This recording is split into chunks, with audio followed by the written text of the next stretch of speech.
আসসালামু আলাইকুম বন্ধুরা, সবাই কেমন আছেন? নিশ্চয়ই তো ভালো আছেন।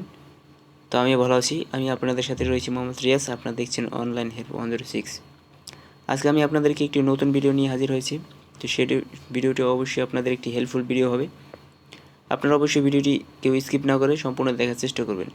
ভিডিওটি হলো আপনারা যারা মোবাইলের কল লিস্ট বের করতে চান, যে কোনো সিমের কল লিস্ট আপনি বের করতে চান, সেটা আপনারা বের করতে পারবেন। তো অনেকেই চেষ্টা করে যে আমার গার্লফ্রেন্ড বা বয়ফ্রেন্ড কার সাথে কথা বলছে, আমার ভাই ব্রাদার কার সাথে কথা বলছে, সেটা বের করবেন। তো আমি যেভাবে আপনাদেরকে দেখাবো, তো সেভাবে আপনারা বের করতে পারবেন খুব ইজিলি। তারা যদি ফোন নাম্বার যদি ডিলিট করে দেয়, তাহলে আপনি ডিটেলস আপনি বের করতে পারবেন। কোন নাম্বারে ফোন দিয়েছে, কয় মিনিট কথা বলছে, কয় তারিখে, কীভাবে কী সম্পূর্ণ ডিটেলস আপনি দেখতে পারবেন। কারো ফোন থেকে ইজিভাবে আপনারা যে কল লিস্ট বের করা খুব সহজ না, যেহেতু সে নাম্বারটা ডিলিট করে দিয়েছে। কিন্তু আমি যেভাবে আপনাদেরকে দেখালাম, আপনারা ইজিভাবে আপনারা বের করতে পারবেন। তো ভিউয়ার্স, আমার ভিডিও যারা এখন দেখছেন, এখন আমার চ্যানেলটি সাবস্ক্রাইব করেনি, তারা অবশ্যই আমার চ্যানেল সাবস্ক্রাইব করুন এবং পাশে থাকা বেল আইকন অন করে দেবেন, যাতে পরবর্তী লেটেস্ট ভিডিওগুলি সবার আগে পৌঁছে যায় আপনার কাছে। আমার এই চ্যানেলে অবশ্যই রিয়েল ভিডিওগুলি দেওয়া হয়। আর রিয়েল ভিডিও পেতে অবশ্যই আমার চ্যানেলটি সাবস্ক্রাইব করুন এবং বেল আইকনটা অন করে দিতে বলবেন না। আর ভিডিওটি যদি আপনার বিন্দু পরিমাণ ভালো লাগে থাকে, অবশ্যই একটি লাইক করবেন এবং কমেন্টসে জানাবেন যে ভিডিওটি কেমন হয়েছে। তাহলে একটি ভিডিও করতে একটু উৎসাহটা আরও বৃদ্ধি পায়। তো এই জন্য আপনারা লাইক কমেন্টস করতে বলবেন। আর যদি আপনাদের আরও বন্ধুদের শেয়ার করতে ইচ্ছে হয়, আপনারা অবশ্যই বেশি বেশি ফেসবুক মেসেঞ্জার আপনারা বেশি বেশি করে শেয়ার করবেন। তো বন্ধুরা, ভিডিওটি দেখতে থাকুন। তো ভিউয়ার্স, চলে আসলাম মোবাইল স্ক্রিনে। আপনাদের প্রথমে আপনাদের একটি অ্যাপসের মাধ্যমে এই কল লিস্টটা বের করা লাগবে। এর জন্য আপনাদের একটি গুগল প্লে স্টোরে চলে যেতে হবে। গুগল প্লে স্টোরে গিয়ে আপনারা সার্চ দেবেন ই টু পিডিএফ লিখে সার্চ দেওয়ার পরে আপনারা নিচে আপনারা দেখতে পাচ্ছেন ই টু পিডিএফ ব্যাকআপ রেজিস্টার বা এরকম একটা অপশন লেখা আপনারা দেখতে পারবেন। তো এটা আপনারা ক্লিক করবেন। ক্লিক করার পরে একটা অ্যাপস চলে আসবে। অলরেডি ক্লিক করাম, অ্যাপসটা চলে আসছে। যেহেতু আমার ইনস্টল করা, আপনারা দেখতে পাচ্ছেন আনইনস্টল যাচ্ছে আবার ওপেন।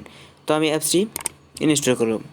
ইনস্টল করার পর আপনারা দেখতে পারবেন এরকম একটি পারমিশন চাবি। আপনার নিচে যে লাল যে অপশনটা আপনারা দেখতে পাচ্ছেন, যে লেখা I have read and agree with, এটা আপনি টিক মার্ক দিয়ে দেবেন। টিক মার্ক দেওয়ার সাথে সাথে আপনার নিচে একটা অপশন চলে আসবে, ওখানে ক্লিক করবেন। ক্লিক করার পরে আপনারা দেখতে পাচ্ছেন যে ক্লিক টু কন্টিনিউ। আর কিছু উপরে কিছু করার দরকার নেই, আপনি ক্লিক টু কন্টিনিউতে আপনি ক্লিক করে দেবেন, বাস। তো আমি ক্লিক টু কন্টিনিউতে ক্লিক করলাম। তো এরপর আপনারা দেখতে পাচ্ছেন এরকম একটা ইন্টারভিউ চলে আসবে। ইন্টারভিউ চলে আসার পরে আপনারা দেখতে পাচ্ছেন SMS, জেনারেল কল লক, তারপরে কন্ট্যাক্ট। এরপর আপনারা দেখতে পাচ্ছেন স্পেশাল কন্ট্যাক্ট কল লক। এই যে আপনারা দেখতে পাচ্ছেন অনেকগুলো অপশন আছে। আপনারা কি করবেন, আপনাদের যে দ্বিতীয় যে অপশনটা আপনারা দেখতে পাচ্ছেন যে জেনারেল কল লক, এই অপশনটা আপনি দেখতে পাচ্ছেন, এখানে আপনারা ক্লিক করবেন। ক্লিক করার পরে এরকম একটা ইন্টারভিউ চলে আসবে। আপনারা দেখতে পাচ্ছেন যে কল লক ডিটেলস।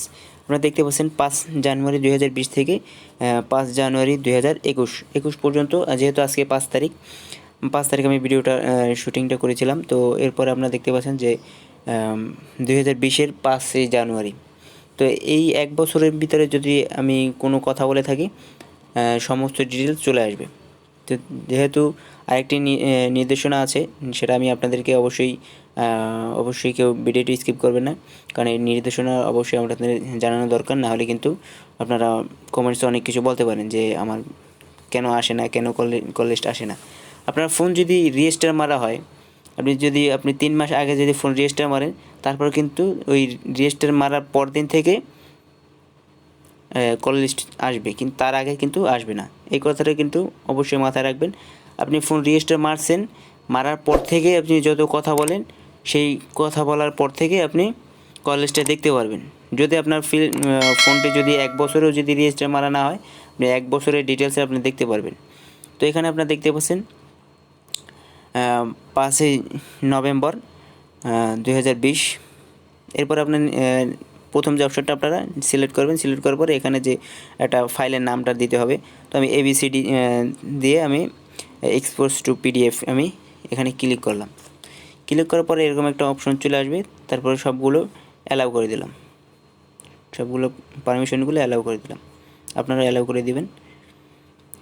এই যে আপনারা দেখতে পাচ্ছেন আমার কল লিস্ট চলে আসছে। আমি 5ই নভেম্বর থেকে যত কথা বলেছি, যত নাম্বারে ফোন দিয়েছি, যত নাম্বার ফোন রিসিভ করে নাই, বাকি সে ফোন দিয়েছে, মিস কল উঠেছে, আমি রিসিভ করতে পারিনি, সবগুলো ডিটেলস এখানে চলে আসছে। যে আপনারা দেখতে পাচ্ছেন, আমি নিচে একটু চলে গিয়ে আপনাদেরকে দেখাবো। এই যে আপনারা দেখতে পাচ্ছেন,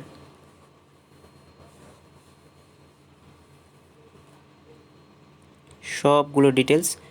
আমি যেহেতু জুম করছি না, এটা যেহেতু পার্সোনাল নাম্বার, আপনারা অবশ্যই একটি রিয়েল ভিডিও এটি, আপনারা অবশ্যই ভিডিওতে অবশ্যই লাইক কমেন্টস করবেন এবং সাবস্ক্রাইব করতে ভুলবেন না। তো যদি আপনার রিয়েল ভিডিও হয় তাহলে অবশ্যই একটি সাবস্ক্রাইব করতে হবে আর এবং বেল বাটনটি অন করে দেবেন। যদি আপনাদের রিয়েল ভিডিও মনে হয়, আপনারা যদি ট্রাই করে দেখেন যদি রিয়েল ভিডিও, তাহলে কিন্তু সাবস্ক্রাইব করতে হবে। এই যে আপনারা দেখতে পাচ্ছেন 5ই নভেম্বর 2020, আপনারা কিন্তু দেখতে পাচ্ছেন আমি যেখান থেকে দিয়েছি সেখান থেকেই কল লিস্টে চলে আসছে। আরেকটা জিনিস আপনাদেরকে দেখাবো, যেহেতু আমার 5ই নভেম্বর না, 23শে আগস্টে মনে হয় মোবাইলটা কিনেছিলাম, সেকেন্ড হ্যান্ড কিনছি। তারপর থেকে যেহেতু সে রেজিস্টার মেরে দিয়েছিল, তো তারপর থেকে আমার কল লিস্টটা আসে যে 23 তারিখ থেকে আমার এই 2021 পর্যন্ত যত কথা বলেছি সব ডিটেলসে আসে, কিন্তু তার আগেরগুলো আসে না। কারণ কি, ফোনটা রেজিস্টার মারা হয়েছিল। তো বন্ধুরা, যদি ভিডিওটি আপনাদের বিন্দু পরিমাণ ভালো লাগে থাকে অবশ্যই লাইক করবেন এবং কমেন্টস করতে ভুলবেন না। যদি আপনাদের রিয়েল ভিডিও মনে হয় অবশ্যই আমার চ্যানেল সাবস্ক্রাইব করে রাখবেন, কারণ পরবর্তী লেটেস্ট ভিডিওগুলি সবার আগে পেতে।